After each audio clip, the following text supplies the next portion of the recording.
Probability is used to denote the happening of an event and the likelihood of occurrence of the event. It means what is the chance of it, denotes if there is any chance of occurrence of an event and what is the chance of occurrence of a event.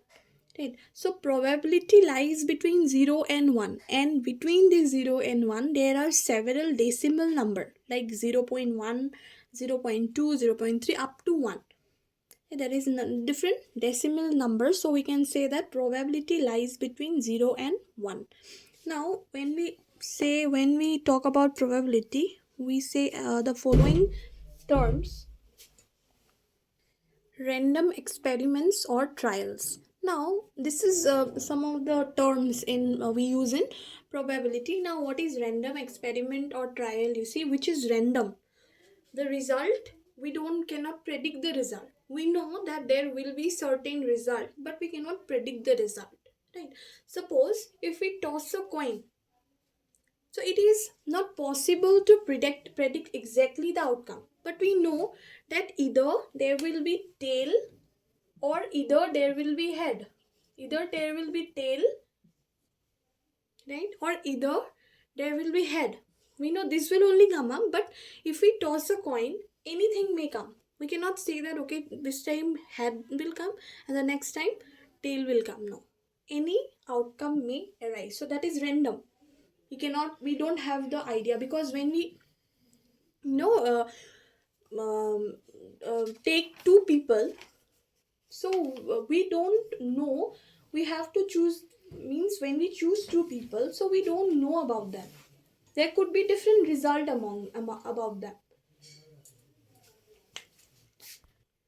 In case of a dice also, when we throw a dice, we know that anything from 1 2 3 4 5 6 may come, but what will come we cannot predict. It is just random. It may be 3, it may be 4, whatever. It lies between 1 and 6, but what will be exactly the result we cannot predict. It is just random. So that is what random experiment or trial is.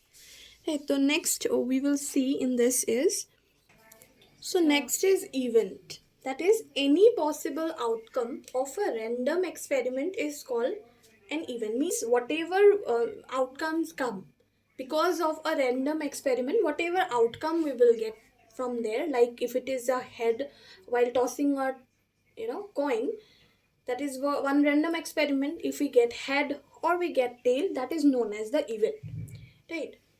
So yeah, and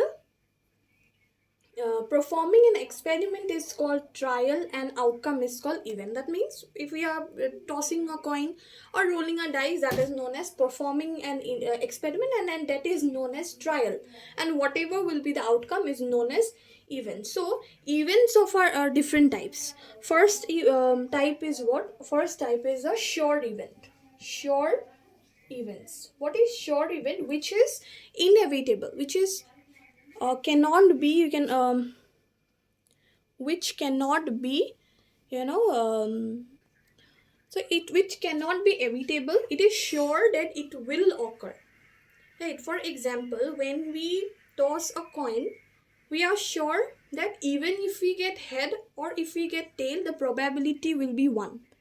That is a sure event. Now, next is, second is the impossible event. Impossible event. So what is impossible event? In the opposite of sure event, that is there is no possibility of happening of that event. That means when we roll a dice, we can get up from 1 to 6, but we cannot get more than 6. If we get 7 or 8, that cannot happen. When we roll a dice, we cannot get 7 or 8 or 9, right? So that is impossible event. So sure event means what? Which will occur. Even we get head or tail by tossing a coin, probability will be 1. And impossible means it will never occur. Another type is uh, that is a simple event. Third is simple event. Simple event.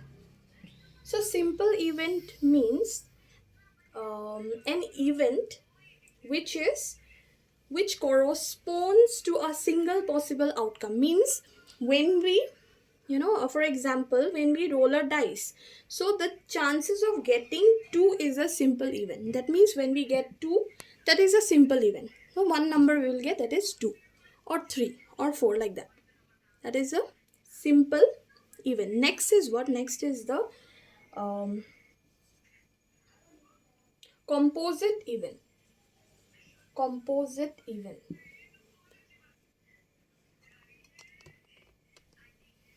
Next is the composite event. Right?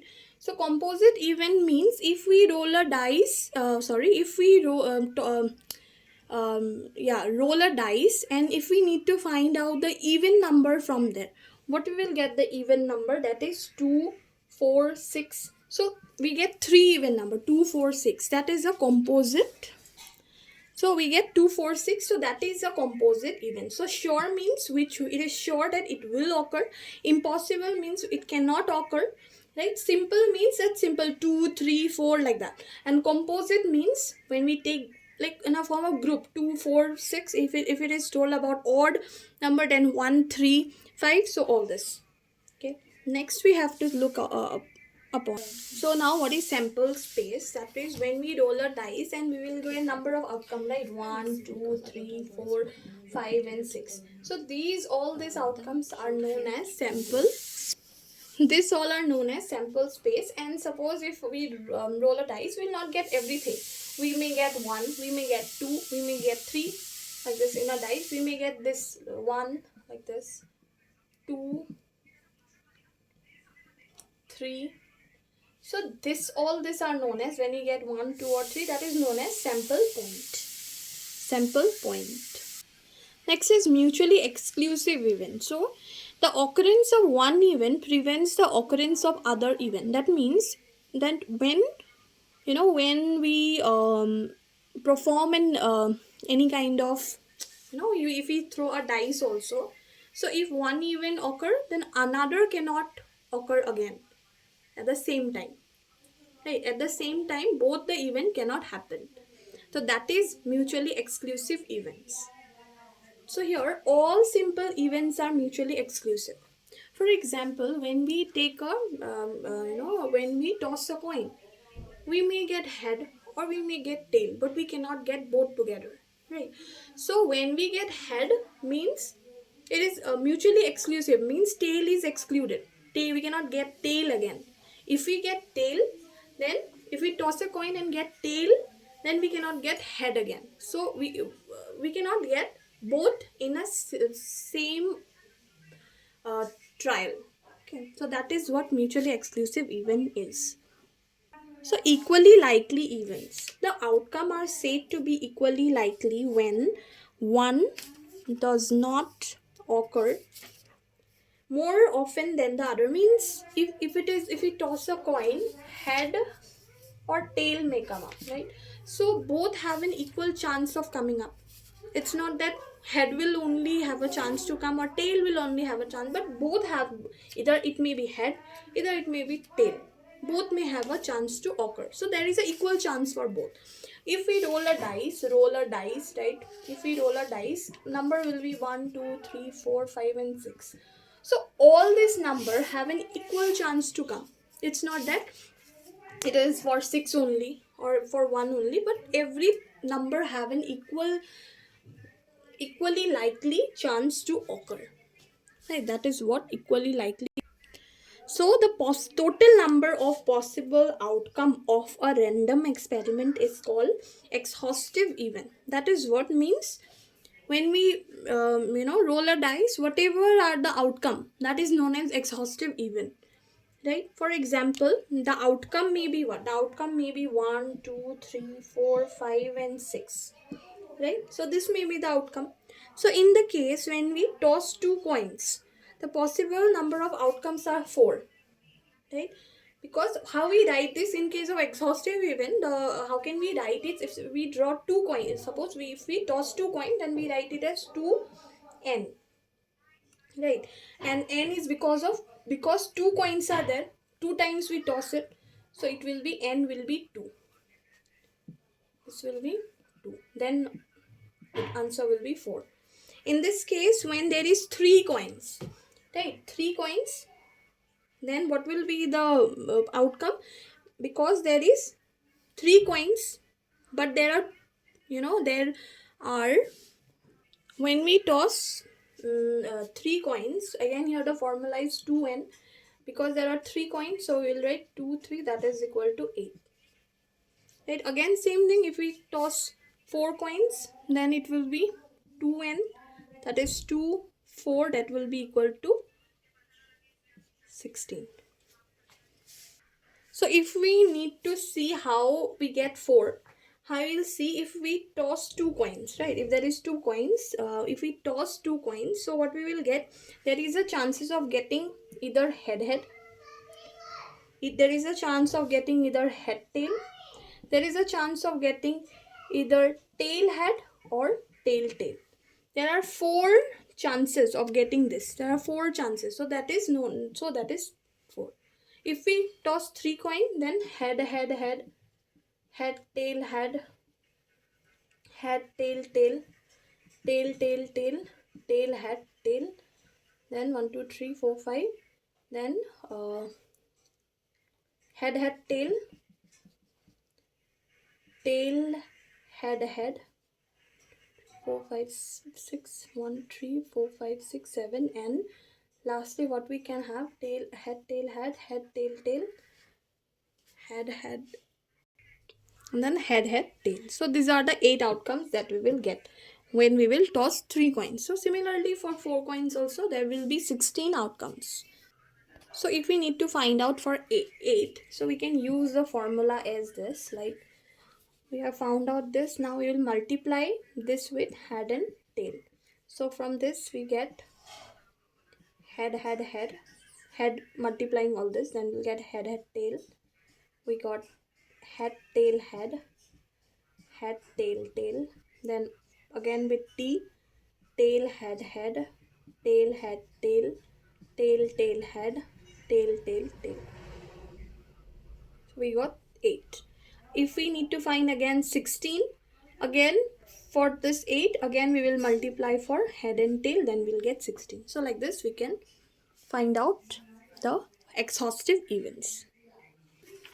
So the next is independent event. So what is independent event? A set of event is said to be independent if the occurrence of any one of them does not in any way affect the occurrence of the others. Let me write this.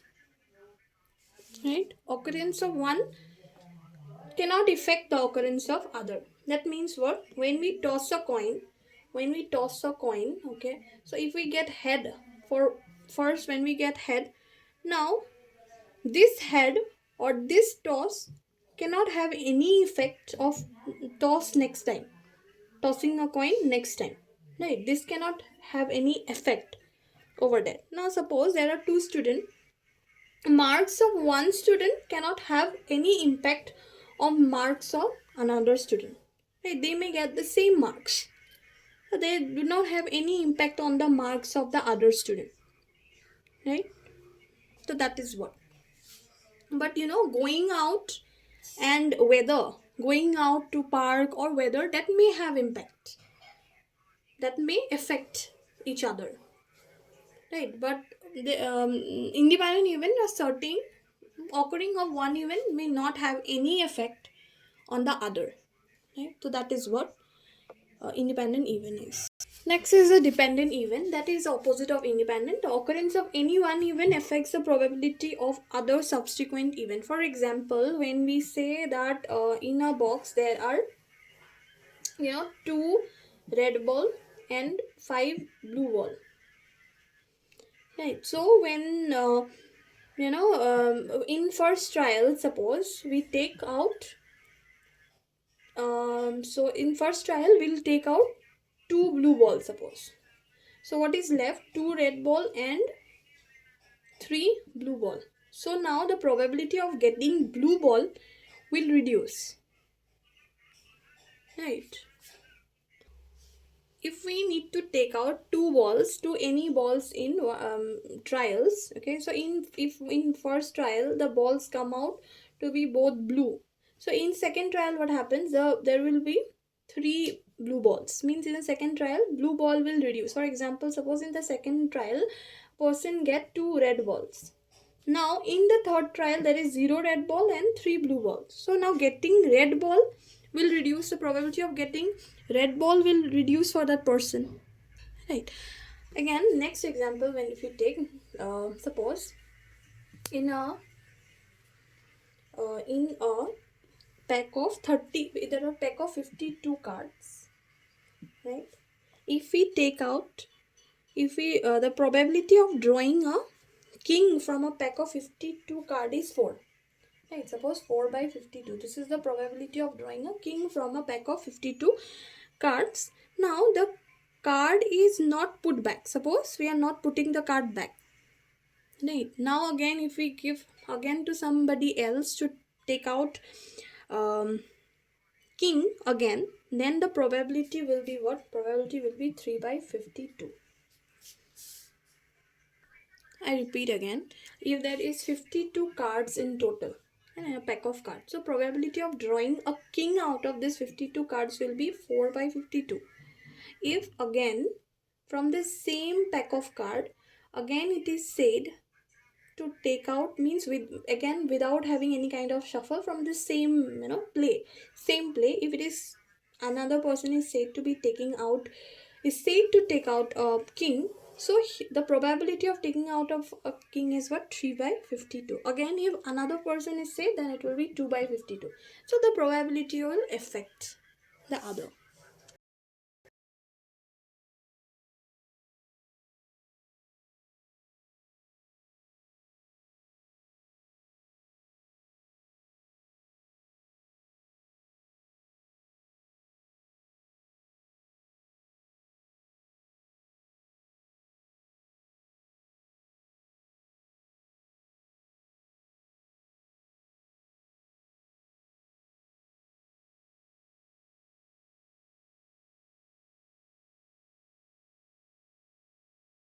We say in A, if we take space as 1, 2, 3, 4 and 5. So here, what is non-occurred? That is,